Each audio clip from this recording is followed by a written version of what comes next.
آج میں کہتا ہوں میں عاشق رسول ہوں، اور اتنا بڑا عاشق رسول ہوں کہ میرے جیسا زمانے میں دوسرا کوئی نہیں۔ میرے جذبات ایسے دکھائی دیتے ہیں آسمان کو چیر دوں گا اور زمین کو پھاڑ دوں گا، لیکن ہمسایوں کے ساتھ میرا سلوک بتاتا ہے کہ میں عاشق رسول نہیں ہوں۔ دوستوں کے ساتھ میرا رویہ بتاتا ہے کہ میں عاشق رسول نہیں ہوں۔ میں کسی سے وعدہ کرتا ہوں اور پھر اس پہ پورا نہیں اتر پاتا، تو صاحب پھر آپ عاشق رسول نہیں ہیں، آپ کچھ اور ہیں۔ عشق رسول تو یہ ہے کہ میرے محبوب علیہ السلام نے کسی سے عہد کیا ہے کہ تمہارے آنے تک میں یہاں کھڑا ہوں، اور وہ جا کے بھول جاتا ہے، اور میرے حضور 3 دن وہاں منتظر رہتے ہیں۔ وہ اچانک گزرا اور دیکھا تو حضور علیہ السلام کھڑے ہیں، تو خود پریشان ہوا، صرف اتنی بات اسے کہی، صاحب تو نے مجھے مشکل میں ڈال دیا، تو نے مجھے مشقت میں ڈال دیا۔ عہد کیا ہے تو پھر اس کی پاسداری نبھا کے دکھائی۔ اللہ اکبر! میں اگر حضور سے محبت کرنے والا ہوں تو میرا رویہ بتائے کہ میں عاشق رسول ہوں۔ میری زبان پہ جھوٹ نہیں بول سکتی۔ آپ سے پوچھا گیا کہ مومن بزدلی کر سکتا ہے؟ کہا نہیں، بہادر ہوتا ہے، لیکن ہو سکتا ہے کبھی اس سے بزدلی سرزد بھی ہو جائے۔ پھر پوچھا گیا کہ مومن بخیل ہو سکتا ہے؟ کہا نہیں، سخی ہوتا ہے، لیکن ہو سکتا ہے کبھی اس سے بخل بھی سرزد ہو جائے۔ پھر تیسرا سوال حضور سے کیا گیا، مومن جھوٹا ہو سکتا ہے؟ فرمایا جھوٹا نہیں ہو سکتا۔ یہ پکی بات ہے کہ مومن جھوٹ نہیں بول سکتا۔ میں اور آپ اپنے رویوں میں دیکھیں کہ ہم کھڑے کہاں ہیں۔ آج ہم ان جگہوں پہ بھی جھوٹ بولتے ہیں جہاں جھوٹ بولنا ہماری مجبوری بھی نہیں ہوتی، چونکہ یہ ہماری فطرت ثانیہ اور عادت بن چکا ہے، اور ہم اس کو برا ہی نہیں سمجھتے۔ جبکہ جھوٹ جب کوئی شخص بولتا ہے، حدیث پاک میں آتا ہے اس کے منہ سے بدبو نکلتی ہے، رحمت کے فرشتے 1 میل دور ہٹ جاتے ہیں۔ اور سویر سے شام تک جب ہمارے معمولات یہ ہوں تو پھر ہم کہاں کھڑے ہیں اور رحمت کے فرشتے کہاں کھڑے ہیں؟ تو حضور علیہ السلام کی سنت کا اتباع حضور کی محبت کی دلیل ہوگی۔ امام قرطبی نے لکھا ہے، اللہ کی محبت کا کوئی دعویٰ کرے تو کیا دلیل ہوگی کہ یہ واقعی محب الہی ہے؟ تو کہا اللہ سے محبت کا دعویٰ کرنے والے کے لیے دلیل یہ ہے کہ وہ قرآن سے پیار کرے۔ قرآن سے پیار اور قرآن سے محبت کی دلیل یہ ہے کہ حضور کا پیار سینے میں رکھے۔ حضور سے محبت کی دلیل یہ ہے کہ سنت رسول سے پیار کرنے والا ہو، اور سنت رسول سے پیار کرنے کی دلیل یہ ہے کہ بدعات سے اجتناب کرنے والا ہو۔ ہر وہ طریقہ جو میرے حضور نے نہیں دیا اس کو اختیار نہ کرے، اس طریقے کو اختیار کرے جو حضور علیہ السلام کا عطا کرتا ہے۔ تیسری بات، عقل الحلال۔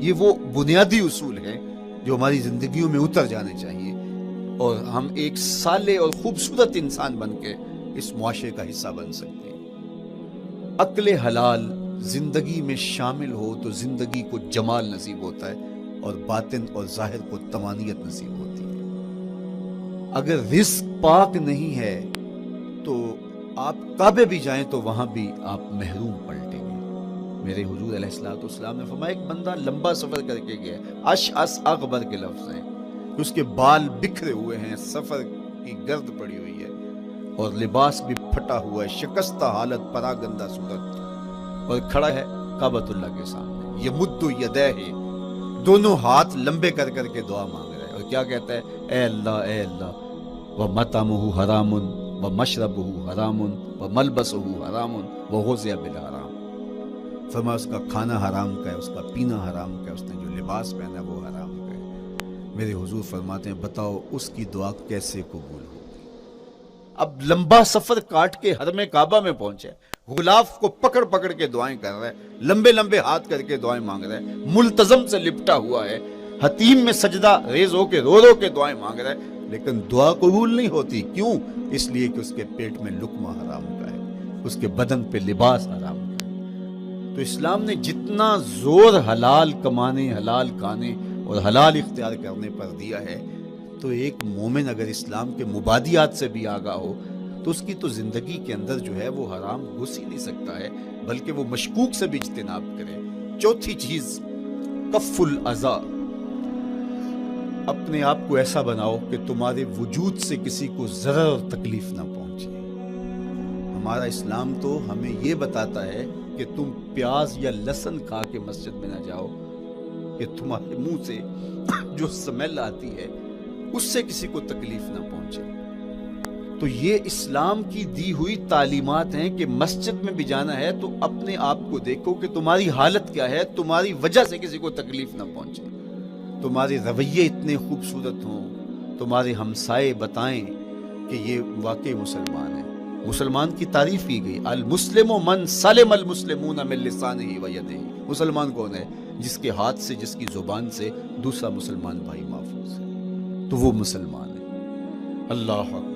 ہم یہ جو کہتے ہیں السلام علیکم، اس کو کہتے ہیں تحیت المسلم، مسلمان کا تحیت۔ تو اس میں اس کے معنی پہ غور کریں تو ہم اس کو ضمانت دے رہے ہوتے ہیں، السلام علیکم، تیرے اوپر سلامتی ہو۔ تو ہم اپنی جانب سے اسے ضمانت دیتے ہیں، میرے بھائی میری طرف سے تیری عزت، تیری جان، تیری آبرو سلامت ہے، اب میری جانب سے تو پریشان نہیں ہونا، میں تجھے سلامتی کی ضمانت دیتا ہوں۔ اور وہ آگے سے کیا کہتا ہے؟ وعلیکم السلام، میرے بھائی پھر میری جانب سے بھی تیرا سب کچھ محفوظ ہے۔ اگر سلام کا مفہوم اچھی طرح ہماری روحوں میں اتر جائے تو پھر ایسا ہو نہیں سکتا کہ ہم جس کو السلام علیکم کہہ دیں پھر اس سے ہم دھوکہ کریں یا اس کی آبرو پہ حملہ آور ہوں یا اس کے مال پہ حملہ آور ہو جب السلام علیکم کہہ دیا۔ چونکہ جو ہمیں لفظ بولنے کے لیے کہا گئے ہیں اس کے پیچھے فلسفہ لفظ ہوگا۔ یہ پھول ہیں، ان کو دیکھ کر سبحان اللہ کہنے کا کہا گیا ہے، پہاڑوں کو دیکھ کے اللہ اکبر کہنے کا کہا گیا ہے۔ پہاڑوں کو دیکھ کے سبحان اللہ کہہ دیں اور پھولوں کو دیکھ کے اللہ اکبر کہہ دیں، ایسا کیوں نہیں کہہ دیتے؟ لیکن نہیں، اس لیے کہ جب پہاڑوں کو دیکھتے ہیں تو دل میں ان کی ہیبت پیدا ہوتی ہے۔ اتنے بڑے پہاڑ، سمندر کو دیکھتے ہیں تو اس کی ہیبت پیدا ہوتی ہے، اتنا بڑا سمندر تا حد نظر پھیلا ہوا، تو جب اس کی بڑائی پیدا ہونے لگتی ہے تو فوراً پلٹایا گیا اللہ کی بڑائی کی طرف اور کہا بول اللہ اکبر، یہ نہیں میرا اللہ بڑا ہے۔ اور پھول کو جب دیکھا تو اس کی لطافت کی طرف الجھنے لگے، کتنا خوبصورت ہے، درزوں میں کیسے خوشبو بسی ہوئی ہے، کیسے رنگ ہیں، کیسے جمال ہیں، اللہ اکبر۔ وہ کیا کسی نے کہا تھا نا کہ درزوں کی لطافت میں خوشبو نے اماں پائی، گل چیرنے والے نے کس شان سے چیرا ہے۔ تو کیا کمال ہے یار، کیا پتیاں ہیں، کیا رنگ ہے، کیا خوبصورتی ہے، کیا لطافت ہے۔ الجھنے لگے، کہا بول سبحان اللہ، یہ کیا ہے، جس نے رنگ بھرے ہیں وہ پاک ہے۔ تو تیرا دل الجھ نہ جائے تو جو ہم بولتے ہیں، لفظ جہاں بھی بولتے ہیں اس کے پیچھے ایک فلسفہ ہوتا ہے۔ السلام علیکم یہ تحیت المسلم ہے۔ جب ہم کسی کو کہتے ہیں السلام علیکم تو اس کو ہم نے ضمانت دے دی، بس بات ختم، اب جو ہے وہ میری جانب سے تو محفوظ ہے۔ لیکن ہم سلام بھی لے رہے ہوں گے اور ہاتھ بھی کاٹ رہے ہوں گے اور اس کی جیب بھی کاٹ رہے ہوں گے، پھر سلام نہیں لیا، ہم نے منافقت کی ہے۔ تو کف الاذی چوتھی چیز، اور پانچویں چیز اجتناب المعاصی، گناہوں سے اپنے آپ کو بچا کے رکھنا۔ نیکی کرنا بہت اہم ہے، لیکن نیکی کرنے سے زیادہ ہم اپنے آپ کو گناہوں سے بچانا ہے۔ چونکہ شر کی قوتیں ہمارے ساتھ جڑی ہوئی ہیں، اس لیے اپنے آپ کی حفاظت جب ہم کریں گے تو ہم ایک اچھی صورت میں آگے بڑھیں گے۔ اور چھٹی چیز وہ ہے التوبہ۔ توبہ تسلسل کے ساتھ کرتے رہیے۔ یہ تصور کہ بڑھاپے میں توبہ کریں گے، یہ تصور کہاں سے آیا؟ یا ہمارے ہاں آج کل یہ کلچر پیدا ہوا ہے کہ لیلۃ القدر یا شبرات کے دن سارے جڑ کے توبہ کرنے بیٹھ جاتے ہیں اور پورا سال اپنی مرضی کی زندگی گزارتے ہیں۔ ایسا نہیں ہے۔ میرے حضور کے دامن پہ ایک بھی گناہ کا دھبا نہیں تھا۔ ہم نبیوں کی عصمت کے قائل ہیں، کسی نبی پر کوئی گناہ کا دھبا نہیں ہوتا۔ اگر اس امکان کو بھی تسلیم کر لیا جائے تو ساری شریعت مشکوک ہو جاتی ہے، لیکن اس کے باوجود حضور فرمایا میں دن میں اللہ سے 100 بار توبہ کرتا ہوں، ایک دن میں 100 مرتبہ توبہ کرتا ہوں۔ میں اور آپ دیکھیں کہ ہم کیا اس معمول کو اپنی زندگی میں شامل کیے ہوئے ہیں۔ جب انسان توبہ کرتا ہے، جب غسل کر لیتا ہے نا ایک دفعہ، تو پھر وہ بچ بچ کے چلتا ہے کہ کوئی گرد دوبارہ پڑ نہ جائے، اور جب وہ لتھڑا ہوا ہو تو پھر اس کو پرواہ بھی نہیں ہوتی۔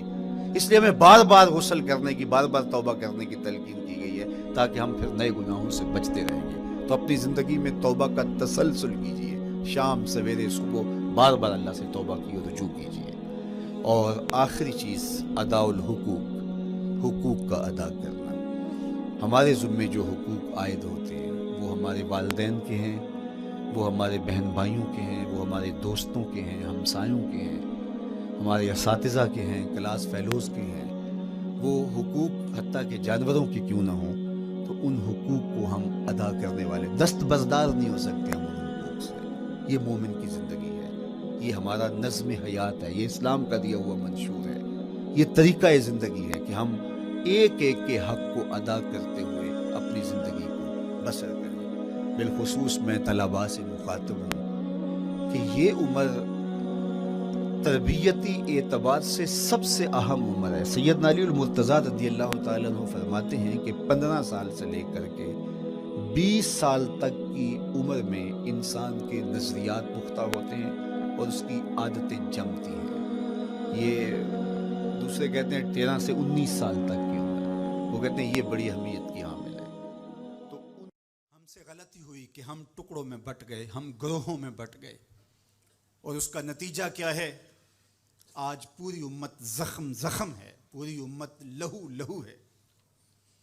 کہا تمہاری ہوا اکھڑ جائے گی اگر تم نے اللہ کی رسی کو چھوڑ دیا، تم نے رسول کے دامن کو ترک کر دیا، تم گروہی تقسیمات پہ یقین رکھنے لگے، تم نے 1.5 اینٹ کی مسجد کھڑی کر لی، تم تقسیم در تقسیم کے عمل سے گزرتے رہے، تم امت سے فرقوں سے جماعتیں، جماعتوں سے لابیاں، اور لڑکتے لڑکتے تم ٹکڑے ٹکڑے ہو گئے، تم کرچی کرچی ہو گئے.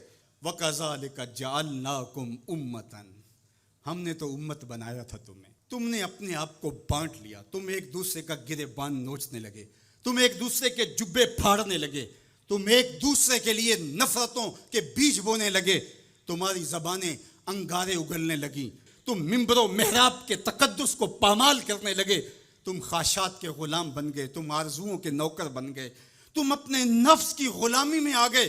تم تو غلام تھے آمنہ کے لال کے، تم نے کب سے نفس کی غلامی اختیار کر لی، تم کب سے خواہش کے نوکر بن گئے، تم کب سے نفس کے بندے بن گئے. تم نے امت بننا ہے، تم نے رسول اللہ کا غلام بننا ہے. تمہارا لب و لہجہ بتائے ہم حضور کی امتی ہیں، تمہارا طرز زندگی بتائے تم حضور کی امتی ہو. تم ترازو پہ کچھ تول رہے ہو تو لوگ دوسری طرف بھی منہ کر کے کھڑے ہو جائیں، یہ غلط نہیں تول سکتا، یہ امت رسول ہے. تم بول رہے ہو، لوگوں کو یقین ہو کہ یہ جھوٹ نہیں بول سکتا، یہ رسول اللہ کا امتی ہے. تمہاری وحدت، تمہارا زور ہے، تمہاری طاقت ہے، تمہاری توانائی ہے. تو فرمایا وَكَذَلِكَ جَعَلْنَاكُمْ أُمَّةً، ہم نے تو امت بنایا تھا تمہیں. آج حضور کے قلب اطہر پہ کیا گزرتی ہوگی جب شام کی بچیوں کے منہ پہ تماچے مارے جاتے ہیں، جب بغداد میں حضور کی امت خانمہ برباد نظر آتی ہے، جب برما میں آری لے کر کے اعضاء کاٹ دیے جاتے ہیں، دشت لیلہ سے لے کے کندھار تک، غزہ سے لے کے کشمیر تک لاشیں ہی لاشیں بکھری ہوئی نظر آتی ہیں. بستی بستی کریا کریا، صحرا صحرا خون، امت والے امت کا ہے کتنا سستا خون. شام، قدس، کشمیر اور برما، کس کس کا احوال کہوں، ہر سو زخمی، ہر سو لاشیں، ہر سو بہتا خون. امت والے امت کا ہے کتنا سستا خون. آج امت لہو لہو ہے. اس پوری کائنات میں 1 انچ بھی جگہ ایسی نہیں ہے جہاں آتش و آہن برستا ہو اور وہ کفار کی سرزمین ہو. جہاں بھی خون بہتا ہے وہ بستی مسلمانوں کی ہے، جہاں لاشیں گرتے ہیں وہ گھر مسلمانوں کا ہے، جہاں عصمتیں لٹتی ہیں وہ خطہ مسلمانوں کا ہے. یہ ہمارے گناہوں کی سزا ہے جو ہم کاٹنے پہ مجبور ہیں. اور جب تک ہم امت نہیں بنتے تب تک رسوائیاں ہمارا مقدر ہوں گی. قوت عشق سے جب دہر میں اجالا نہیں ہوتا تو پستیوں کو بلندیوں سے بدلنے کا کرینہ آپ نہیں سیکھ سکتے. نام محمد کو تھام کر کے، امت کی وحدت کے تصور کو اجاگر کر کے، حضور کا پاکیزہ وجود جو امت کی وحدت کا ضامن ہے، اس سے بے لوث محبت کا رشتہ اور الفت کا ربط جب تک مضبوط نہیں ہوتا تب تک ہم ان مشکلات سے کبھی بھی نہیں نکل سکتے. 1000 فلسفے تراش لیں، 1000 منطقیں بگھار لیں، لیکن کوئی نتیجہ نہیں ہوگا. تمہیں نتیجہ تب ہی ملے گا جب حضور کے قلب اطہر کو آرام پہنچاؤ گے، جب امت بن جاؤ گے، جب حضور علیہ السلام سے وابستگی اپنا شعار زندگی بنا لو گے، تو پھر دہر میں اجالا اور روشنی حضور علیہ السلام کے نام کے صدقے سے نصیب ہوگی، اور تقدیر کا قاضی تمہاری سزائیں معاف کر دے گا، اور پھر نتیجہ تمہارے سامنے اس صورت میں نمودار ہوگا کہ تم بحر و بر